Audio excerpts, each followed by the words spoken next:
انه يضرب ويبكي يغوت ما يتفاهمش معاك مزيان.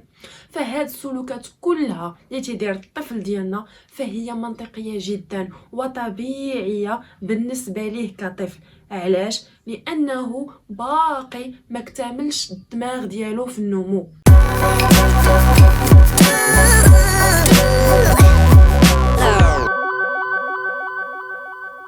السلام عليكم، نتمنى تكونوا بخير وعلى خير. مرحبا بكم في فيديو جديد في القناه. اليوم غادي ندويو على واحد الموضوع مهم جدا، موضوع تيهم جميع الاباء والامهات.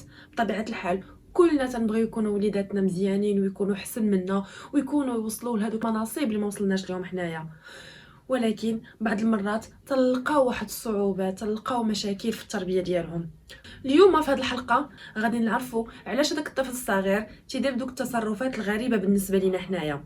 بقاو معايا حتى الاخر، غادي نشرح لكم الفكره اللي جايه بها التربيه الايجابيه، وغادي نلقاو حلول وغنلقاو طرق كيفاش نتعاملوا مع وليداتنا بطريقه سلسه وطريقه زوينه وتيعمها الهدوء والسكينه. اول حاجه قبل ما ندخلوا في الموضوع خاصنا نفهموا ان كاينين ثلاثه الانواع ديال التربيه. النوع الاول واللي هو النوع التقليدي اللي تيخلي اباء انهم تيحسوا بانهم هما فوق الطفل، انهم هما في واحد المنصب او في واحد الموقع ديال السيطره، تيحاولوا يسيطروا على الابن ديالهم بشتى الطرق. تيقدروا يستعملوا اساليب بحال العنف، بحال الضرب، بحال الغوات باش ولادهم يطبقوا داكشي اللي تيقولوا الوالدين بالحرف. النوع الثاني وهو النوع التربيه التسهيليه. التربيه التسهيليه هي انك تتخلي المجال كامل لولادك انهم يديروا اللي بغاو بدون اي حدود وبدون اي عقاب ولا تدخل منه. اما التربيه الايجابيه واللي هي موضوعنا لهذه الحلقه جات باش توازن ما بين التربيه التقليديه والتربيه المتساهله. ولكن قبل ما ندويو ونفهموا مزيان اشنا هي الفكره اللي جايه بها التربيه الايجابيه، شنو هذه التربيه الايجابيه اللي ولا كلشي دابا تيدوي عليها، اول حاجه خاصنا نفهموا كيفاش تيخدم الدماغ ديال الطفل الصغير. مثلا الا شدينا واحد الشخص البالغ وبغينا نشوفوا الدماغ ديالو مناش يتكون، غادي نلقاو انه فيه جزئين، كاين الجزء العلوي والجزء السفلي. الجزء السفلي وهو المسؤول عن بزاف الحاجات الاساسيه في الانسان بحال التنفس، الاكل، الشرب، وكذلك يحس بمختلف انواع المشاعر. اما الجزء العلوي فهو المسؤول عن التخطيط والتفكير والتحليل. واذا جينا بغينا نقارنوا ما بين الدماغ ديال الشخص البالغ والدماغ ديال الطفل الصغير، غادي نلقاو بان بطبيعه الحال مخ الطفل الصغير باقي ما اكتملش، وخصوصا في الطبقه او في الجزء العلوي. وبالتالي غنلقاو بان سلوك الطفل الصغير فيه بزاف الحاجات الغريبه، بزاف الاشياء تيديروهم الدراري الصغار اللي بالنسبه لينا حنايا كاباء تيبانوا لينا غير منطقيه، بحال انه يضرب، بحال انه يبكي يغوت، لا حيدتي ليه شي حاجه يقدر يضربك وما يتفاهمش معاك مزيان. فهاد السلوكات كلها اللي تيدير الطفل ديالنا فهي منطقيه جدا وطبيعيه بالنسبه ليه كطفل. علاش؟ لانه باقي ما اكتملش الدماغ ديالو في النمو. وحسب العالم ماتيو ليبرمان، وهو عالم وبروفيسور في الجامعه الامريكيه لعلم الاعصاب، تيقول ان الانسان تيتاثر بشكل كبير بالبيئه الاجتماعيه اللي كان تعيش فيها فاش كان صغير. وعلى سبيل المثال الا كان واحد الشخص تعرض للضرب فاش كان صغير، فهذا الضرب اثر عليه بطريقه سلبيه وكبيره على مستويات الذكاء، على طريقته في التعلم، على الذاكره ديالو، وكذلك على طريقته في التحكم في المشاعر ديالو في المستقبل. وفي نفس الوقت الخوف اللي كان تيحس به هذاك الشخص فاش كان صغير، فهذا الخوف غادي يخلي يتفرزوا بزاف الهرمونات اللي تيأثروا على النمو الجيد للدماغ ديالو. فعلى داكشي جات التربيه الايجابيه باش تخلينا نعيشوا واحد العيشه متوازنه، واحد لامبيونس زوين يكون عندنا في الاسره ديالنا، نتفاهموا مع داك الطفل الصغير كانه كبير، ما نبقاوش نتعاملوا معاه كانه طفل صغير اننا خاصنا نسيطروا عليه وانه ما تفهم حتى حاجه. فلا بغينا نقولوا بان التربيه الايجابيه عندها واحد الفلسفه اللي جات بها، وهذه الفلسفه تتنقسم لاربعه الحاجات.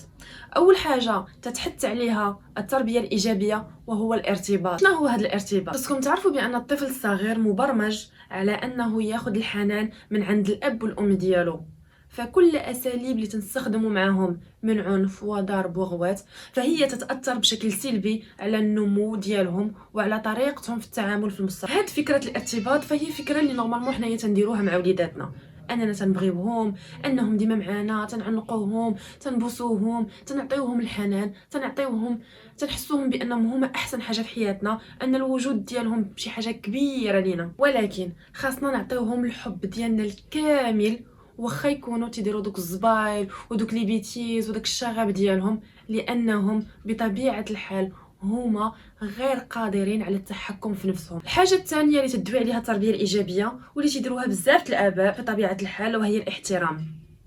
خاصنا نحترموا الطفل ديالنا مهما كان السن ديالو، خاصنا نحترموا فيه ثلاثه الحاجات: نحترموا فيه العقل ديالو، اننا ندويو معاه بكل ايجابيه، اننا ما نكذبوش عليه، اننا ندويو معاه كانه صديق، واخا ما يكونش يعرف يدوي خاصنا ندويو معاه ونفهموه. وبطبيعه الحال ما ننساوش اننا نحترموه قدام صحابه. بغيت نركز عفاكم على هذه النقطه، احترام الاطفال قدام صحابهم راه مهمه جدا.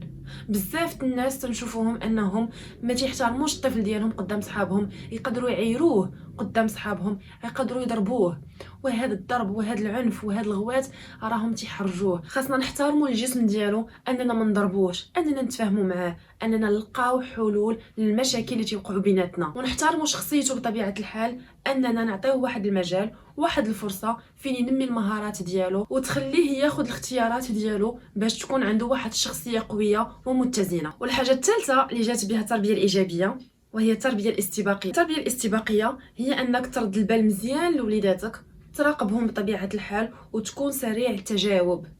كيفاش؟ هي انك تعرف المشكل قبل الوقوع ديالو. اما الحاجه الرابعه فهي القياده المتعاطفه. خاصك تكون متعاطف ومتفهم للوليدات، خاصنا نجلسوا معاهم ونعرفوا المشاعر ديالهم وباش يحسوا وشنو هما المشاكل اللي عندهم، وباش بطبيعه الحال نطبقوا هذا الشيء اللي جات به فكره التربيه الايجابيه. خاصنا نتعاملوا مع بعض الخطوات اللي غادي يفيدونا في تربيتنا مع اطفالنا. اول خطوه وهي العمل الذاتي. الا بغيتي اطفالك ياخذوا الصفات الزوينه ما ياخذوش الصفات السيئه ولا العادات السيئه اللي فيك، خاصك ضروري تشتغل على نفسك. وحاجه اخرى وهي اننا نبنيو الثقه مع وليداتنا.